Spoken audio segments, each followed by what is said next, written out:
No final dos anos 90, o litoral do Rio Grande do Sul se transformou em cenário de uma sequência de crimes que deixou marcas profundas na memória de toda uma comunidade. Entre dezembro de 1998 e março de 1999, a tranquilidade das praias de Rio Grande e Pelotas foi quebrada por ataques brutais contra casais que se reuniam à noite em seus carros. Em pouco tempo, o autor desses crimes passou a ser reconhecido pela imprensa e pela população como o maníaco do cassino. Seu nome era Paulo Sérgio Guimarães da Silva e ele seria responsabilizado por uma série de 7 mortes e uma tentativa que deixou uma adolescente tetraplégica. Ao final do processo, se tornaria um dos homens com maior pena já registrada no Rio Grande do Sul, condenado a quase 2 séculos de prisão. Sextou, pessoal. Prepare-se, porque as histórias que você vai ouvir são alertas e memórias que não podem ser esquecidas.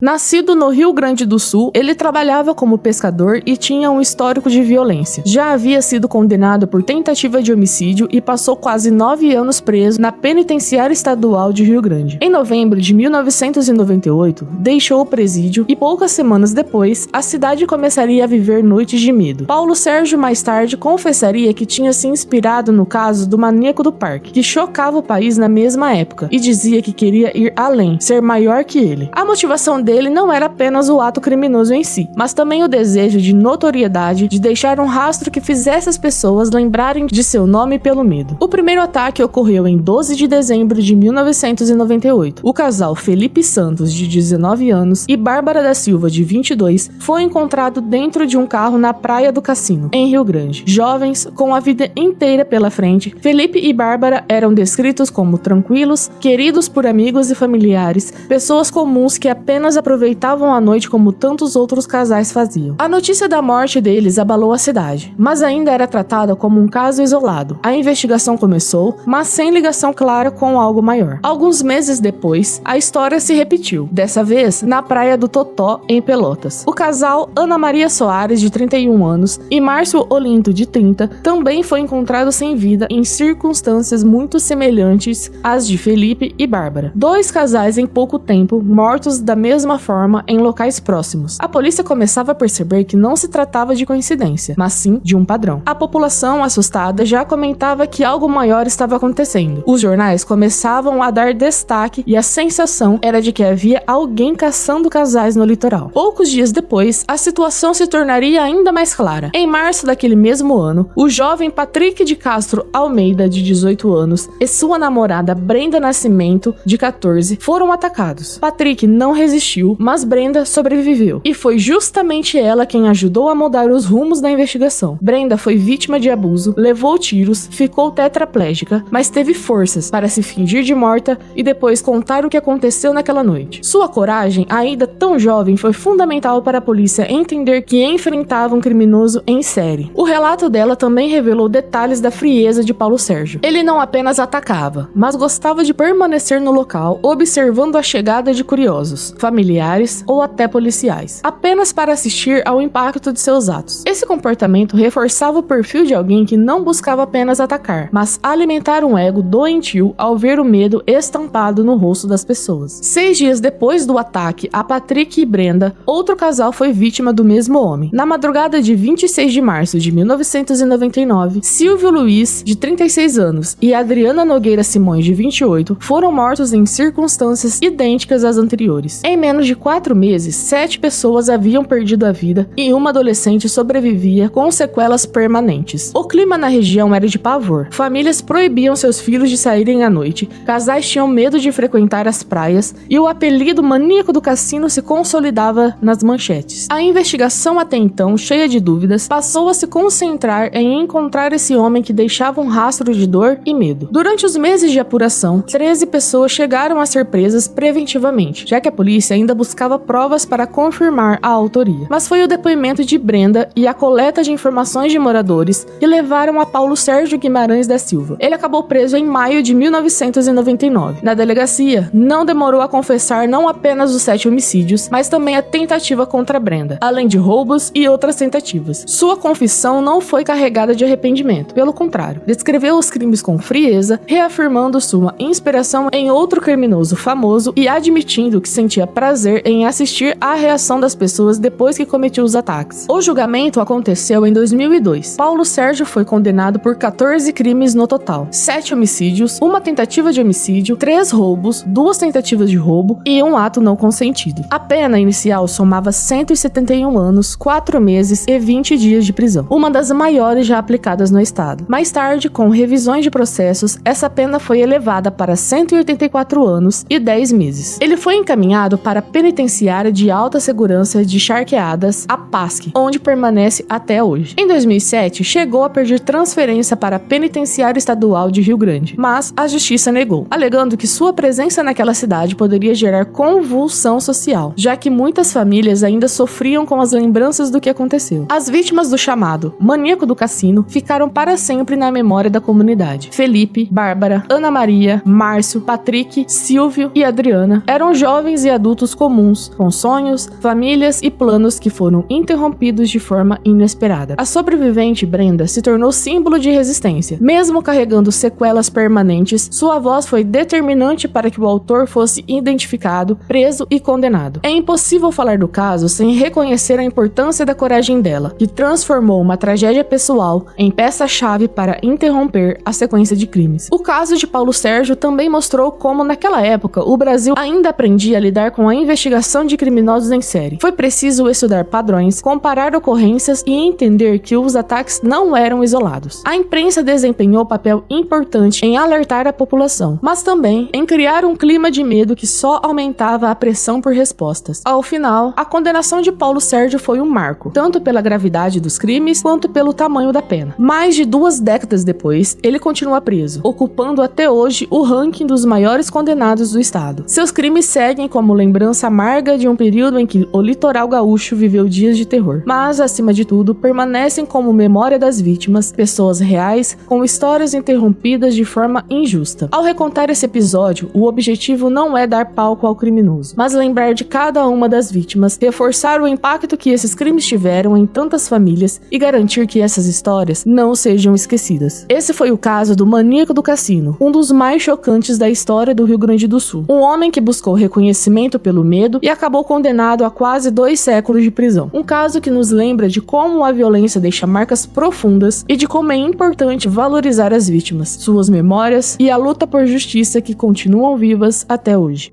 Este foi um lembrete para todos nós, porque contar essa história também é parte da justiça, uma homenagem em memória da vítima. Obrigada por assistir e até o próximo vídeo.